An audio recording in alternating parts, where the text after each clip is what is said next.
মৰমৰ ছাত্ৰ ছাত্ৰীসকল তোমালোকক ইউনিট টেষ্ট 1 কাৰণে কেইটামান ইম্পৰ্টেণ্ট কুৱেশ্যন দিছো সেই ইম্পৰ্টেণ্ট কুৱেশ্যন কেইটা তোমালোকে ফলো কৰিব পাৰিলে তোমালোকে পৰীক্ষাত পুৰা একদম এমেজিং নাম্বাৰ পাবা আজি তোমালোকৰ শৰ্ট কুৱেশ্যন কেইটাৰ বিষয়ে কৈ দিছো ফাৰ্ষ্টতে তোমালোকে পঢ়িবা যে অখণ্ড সংখ্যা কাক বোলে অখণ্ড অখ মধ্যমীয়া দণ্ড নহয় না অখণ্ড সংখ্যা কাক বোলে এটা মুখস্থ কৰিবা তোমালোকে এক নম্বৰত দুই নম্বৰত মুখস্থ কৰিবা পৰিমেয় সংখ্যা কাক বোলে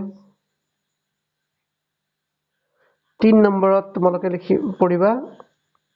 অপৰিমেয় সংখ্যা কাক বোলে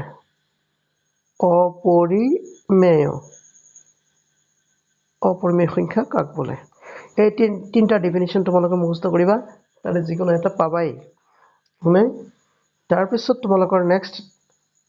তোমালোকৰ শৰ্ট কুৱেশ্যন কি হ'ব পাৰে তোমালোকৰ কিছুমান অংক আছে নহয় যেনেকা মই কৈ দিছো ৰবা ধৰি লোৱা a by b equal a by 4 equal to 2 হলে তেনেহলে এর মান কিমান হ'ব কেনেকৈ লিখিবা তোমালোকে a equal to 2 into 4 হয়নে এনেকা নতুবা তোমালোকৰ ডাইৰেক্ট এক্সাৰসাইজত এনেকা আছে নহয় যে আচ্ছা x by 3 equal to যদি 7 হয়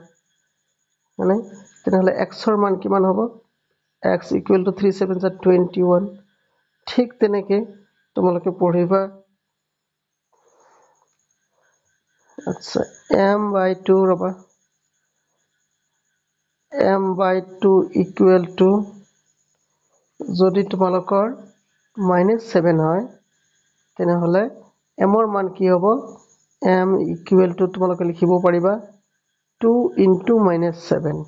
নহয় নে তেনেহলে কিমান হ'ব -14 এনেকুৱা এই যে তিনটা তোমালোকক মই বুজাই দিলো আৰু লগতে আৰু এটা তোমালোকে ফলো আপ কৰিবা যদি 2x plus 3 equal to 6 হয় আচ্ছা 7 হয় তেনেহলে তোমালোকে কি পঢ়িবা 2x equal to 7 minus 3 7 minus 3 হলে কিমান হয় 4 হয় তেনেহলে তোমালোকে 2 2 কাটি দিবা 2 2 2 দি কাটিলা 2 2 4 তেনেহলে x এর মান কিমান হৈ গল 2 হৈ গল গতিকে এনেকা কোশ্চেন বিলাক তোমালোকে ফলো আপ কৰিবা ইয়াৰ ভিতৰত তোমালোকে কমন পাবাই নেক্সট তোমালোকে ক'ব বিচাৰিছো এটা পঢ়িবা তাৰ পিছত তোমালোকে এইটো পঢ়িবা ত্ৰিভুজ আছে নহয় তোমালোকৰ ত্ৰিভুজ এই ত্ৰিভুজৰ অন্তঃকোণ কেইটাৰ সমষ্টি কিমান তোমালোকে জানা এইটো 180 ডিগ্ৰী হয়নে তাৰ পিছত চতুৰ্ভুজৰ অন্তঃকোণৰ সমষ্টি কিমান এইটো 360 ডিগ্ৰী হয়নে তাৰ পিছত তোমালোকৰ আছে পঞ্চভুজ হয়নে পাঁচটা বাহু থকা পঞ্চভুজ এই পঞ্চভুজৰ অন্তঃকোণৰ সমষ্টি কিমান আছিল তোমালোকৰ 500 কিমান আছিল 40 আছিল নেকি 40 ডিগ্ৰী এনেকা মুখস্থ কৰিবা তাৰ পিছত তোমালোকে লিখিবা যে সামান্তৰিক এটাৰ বিপৰীত কোণবিলাকৰ সম্পৰ্ক কি হয়নে বিপৰীত কোণবিলাক সমান হয় এটো জানিবা তাৰ পিছত সামান্তৰিক এটাৰ প্ৰতিটো কোণৰ সমষ্টি কিমান 360 ডিগ্ৰী এটো মুখস্থ কৰিবা লগতে সামান্তৰিক এটাৰ এইটো কোণ আৰু এইটো কোণ মানে সন্নিহিত কোণৰ যোগফল কিমান 180 ডিগ্ৰী এটো তোমালোকে মুখস্থ কৰিবা ফাইন তাৰ পিছত হল কি তোমালোকৰ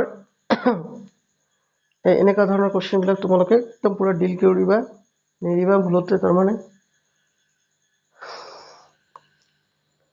আচ্ছা তাৰ পিছত তোমালোকক মই দেখাই দিছো ৰবা মুঠতে তোমালোকে এটা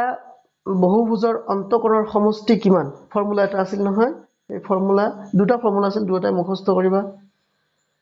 তাৰ পিছত এতিয়া তোমালোকক আৰু এটা জানিবা 3/4 3/4 ৰ গুণাত্মক বিপৰীত কিমান হ'ব নিশ্চয় এটা হ'ব 4/3 নাই ঠিক তেনেকে 1 ৰ গুণাত্মক বিপৰীত কিমান হ'ব 1 হ'ব ঠিক তেনেকে তোমালোকক যদি সোধা হয় -1 ৰ গুণাত্মক বিপৰীত কিমান তোমালোকে লিখিবা -1 যদি সোধা হয় a ৰ গুণাত্মক বিপৰীত কি হ'ব তেনেহ'লে তোমালোকে লিখিবা 1/a এনেধৰণৰ কোৱেশ্চনবিলাক তোমালোকে পুৰা হেৰি কৰিবা আচ্ছা তাৰ লগতে আৰু এটা বস্তু মই তোমালোকক বুজাই দিছো 5 যে আছে 5ৰ যদি যোগাত্মক বিপৰীত সোধা হয় তোমালোকে লিখিবা -5 মানে 5ৰ যোগাত্মক বিপৰীত -5 হয়নে ঠিক তেনেকৈ যদি তোমালোকক সোধা হয় -a ৰ যোগাত্মক বিপৰীত কিমান তোমালোকে লিখিবা +a কাৰণ সেই দুটা যোগ কৰিলে 0 হ'ব এই দুটা যোগ কৰিলে 0 হ'ব সেইকাৰণে ইয়াক ইয়াৰ যোগাত্মক বিপৰীত বুলি কোৱা হয় ইয়াক ইয়াৰ যোগাত্মক বিপৰীত বুলি কোৱা হয় আচ্ছা লাষ্টলি আৰু তোমালোকক মই এটা বস্তু দিব খুজিছো যদি তোমালোকৰ 2m/4 = -7 হয় তেনে তোমালোকে কি কৰিবা এইখিনিতে এনেকৈ লিখিবা 2m বাদে এটা সাপোজ দিছো কিন্তু দেই তোমালোকক বুজাবৰ কাৰণে মই সাপোজ কৰি দিছো সেইকাৰণে এইটো কাটি দি ৰবা 4 দিয়াৰ পৰিৱৰ্তে মই 3 দিছো ৰবা 3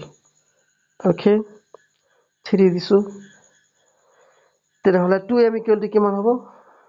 is equal to 3 7 -21 হ'ব which implies m ৰ মান কিমান হ'ব -21/2 হ'ব আছে এইটো এনসার গতিকে এনে ধৰণৰ শৰ্ট কোৱেশ্চন বিলাক জীৱনবিলাক তোমালোকক মই ক'লো তোমালোকে ফলো আপ কৰিবা আৰু তোমালোকে হেৰি হ'ব আৰামছে তোমালোকৰ ইউনিট টেষ্টত পাস কৰিব পাৰিবা লগতে তোমালোকক আৰু এটা ক'ব বিচাৰিছো যে যদি এটা বহুভুজৰ অন্তকোণ এটাৰ মাপ 120 ডিগ্ৰী হয় অন্তকোণৰ মাপ তাৰমানে θ = 120 ডিগ্ৰী হয় তেনেহ'লে তাৰ বাহুৰ সংখ্যা n = কিমান হ'ব নাই অন্তকোণ যদি 120 ডিগ্ৰী হয় তেনেহ'লে বহিক কোণ কিমান হ'ব 180 - 120 হয়নে তেনেহ'লে কিমান হ'ল তোমালোকৰ 60 হয়নে তেনেহ'লে বাহুৰ সংখ্যা কিমান হ'ব n = তোমালোকে লিখিবা 360 by কি হ'ব কোৱাচোন by 60 যে আছে 60 তাৰপিছত তোমালোকে কাটাকাটি কৰিলে এই 0 0 তেনেহ'লে কিমান হ'ব 6 6 × 36 তেনেহ'লে বাহুৰ সংখ্যা হ'ব 6 অৰ্থাৎ ই হ'ব ষড়ভুজ গতিকে এনে ধৰণৰ কোৱেশ্চনবিলাক তোমালোকে একদম মনোযোগ সহকাৰে পঢ়িলে প্ৰেক্টিছ কৰিলে তোমালোকৰ শৰ্ট কোৱেশ্চনবিলাক তোমালোকৰ বিন্দাস হৈ যাব তাৰপিছত নেক্সট ভিডিঅ'টোত তোমালোকক মই লং কোৱেশ্চনৰ কাৰণে কেইটামান ইম্পৰ্টেন্ট দিম তোমালোকে এইবিলাক ফলো আপ কৰিবা চোৱাৰ কাৰণে ধন্যবাদ